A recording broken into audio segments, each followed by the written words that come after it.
So we've had the silhouettes, we've had the trailer, we've had the blog post, and of course now it's time to look through the entire update notes for 1.60. But before we get into this video, I'm attempting to get this channel to 60,000 subscribers by the end of this year. So if you want to stay up to date with everything Gran Turismo and motorsport gaming related, then feel free to leave a like, subscribe, and turn your notifications on. Anyway, let's get to it. So of course, the journey for 1.60 began last Thursday when Kaz headed over to X or Twitter, whatever you want to call it, and posted up the silhouettes themselves. And then of course, yesterday we got the full silhouette reveal in the morning, and of course the trailer and actual blog post accompanying the trailer a little later on in the day. And now of course we have the full update 1.60 notes, including any bug fixes, changes and engine swaps. So let's head over and take a look. Update Notice 1.60. The following is a list of main features and adjustments introduced with the new update for Gran Turismo 7. Number one then, the main features is the cars. That is going to be the following 3 new cars joining the lineup. We have the Citroen BX19 TRS from 1987, which is available in the used car dealership. The Lancia Delta HF Integrale Rally car from 1992 is available in the Legends car dealership, and the Peugeot SUV 2008 Allure 2021 is available in Brand Central. So 3 new cars and 3 different dealerships. Number 2, Gran Turismo Sophie. Gran Turismo Sophie is now implemented on the following track layouts, or layout, should I kind of correct that, and that is Alsace Village. Please note that GT Sophie is only available for the PlayStation 5. Number 3, the World Circuits. These new events have been added to World Circuits. That is Willow Springs International Raceway on the streets of Willow Springs Reverse. That is going to be the Sunday Cup. Colorado Springs Lake has the World Rally Challenge Group B, and Watkins Glen Short Course has the European Sunday Cup 400. Of course, basically an event for each of the new cars. Number 4, the cafe. The following extra menu has been added. That is extra menu number 46, which is collection Mercedes-Benz. That is a collector level 50, so you'll need to be the maximum level to get this to unlock. And of course, it does feature that 20 million 1950s Formula 1 car. So it's going to be a rather expensive one, if not the most expensive extra menu we have ever had. Number 5, GT Auto car maintenance and service. Engine swaps are now available for the following cars unlocked at level 50. We have dropped down in terms of the amount here. So we have the Lexus RCF from 2014, the Nissan Silvia K's Dyer Selection S13 from 1990, the Nissan Silvia K's Type S S14 from 1994, the Nissan Fairlady Z300 ZX Twin Turbo 2-seater, or the Z32 from 1989. That is a car that I believe didn't have an engine swap previous and fully deserves it. So thank God for that. It's probably been a long time waiting for a lot of people. A really iconic car. It's great to see it actually get some treatment. And then once again, we have the Subaru BRZ S from 2021. Number 6, scapes. Scotland's been added as a feature creation in scapes. Now on to other improvements and adjustments. We do see some changes to the simulation model for number 1.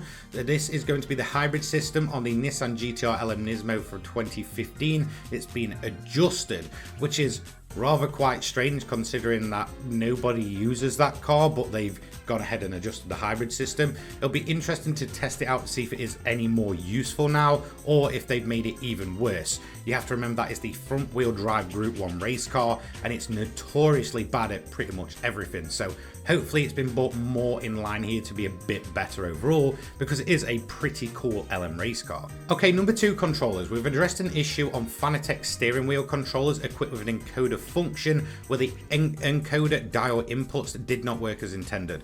Now this was one of the known issues that I believe got posted at the beginning of June, I want to say. So they have gone ahead and fixed it pretty quickly from putting it up. So the following update, as soon as they've known about it, they have fixed it. Again, with the scapes, this is the exact same. They've repaired an issue where unintended spots were selectable in the featured creations, and that was the chromatic drive in Tokyo Outer Ring and one of the rotate the camera vertically ones. Now in terms of these, I'm going to be totally honest here, it seems like a tiny bit of a waste of time.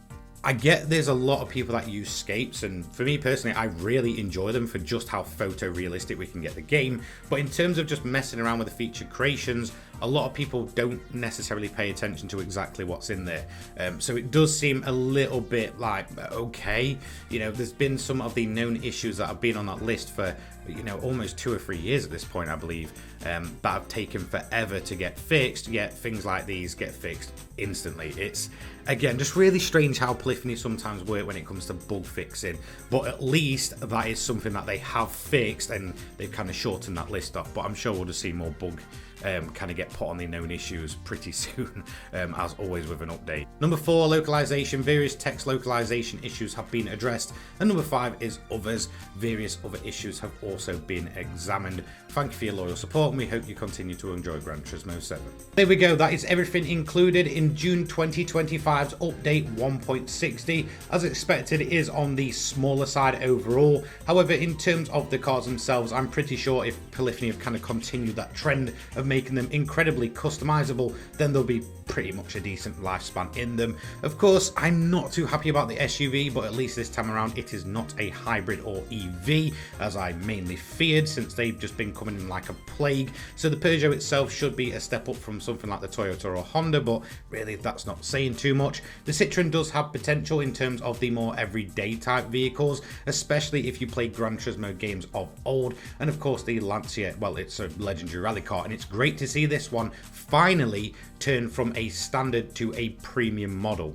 Now, there's no denying in terms of updates, this is perhaps the smallest one that we've had so far in 2025 in terms of content and things that have been added, fixed and such, which is saying a lot considering some of the other updates have been incredibly weak on content and of course bug fixes and such. However, it does make me wonder why they went ahead and did all these sort of Xiaomi partnership, make out like the SU7 was coming incredibly soon and the VGT a little later down the line in a different reveal, but then all of a sudden it's not there in the June update.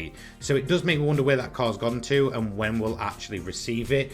I'm going to assume that it will probably be next month and they've held it back for some reason, but I'm not exactly sure. So it'll be interesting to see what they're doing with that, and of course what will come alongside that car that we already know about. As for my opinion on the content in the update, of course, like I said, it is a smaller update overall, and I think the cars are probably going to be the main thing that keeps players around. I think for someone like me that's a day one Gran Turismo player, you are going to get a lot more mileage out of the cars themselves. If you're just into sport mode, this update is completely useless to you, but something like the Lancia, I mean, that's kind of a big deal. It was a standard model in Gran Turismo 5 and 6, and finally it's had the premium treatment, which was much needed for such a legendary car. A lot of people will say it's copy paste, but it's an entirely different beast, let's be totally honest. It will have completely different fuel consumption, tyre use and such like that, and of course it is the full spec'd out stripped back version. In terms of the Citroen BX, for me personally, I love that thing after you know using all the weird and zany cars in Gran Turismo games of old. I think that's going to be actually quite a fun car to use.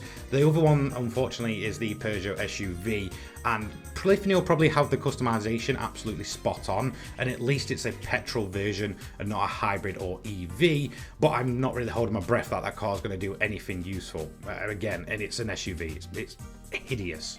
Anyway, huge thank you to all of my channel members on screen now. I'm going to go ahead and stop my coverage of update 1.60, so I'll see you in a few hours time. Take care guys, peace.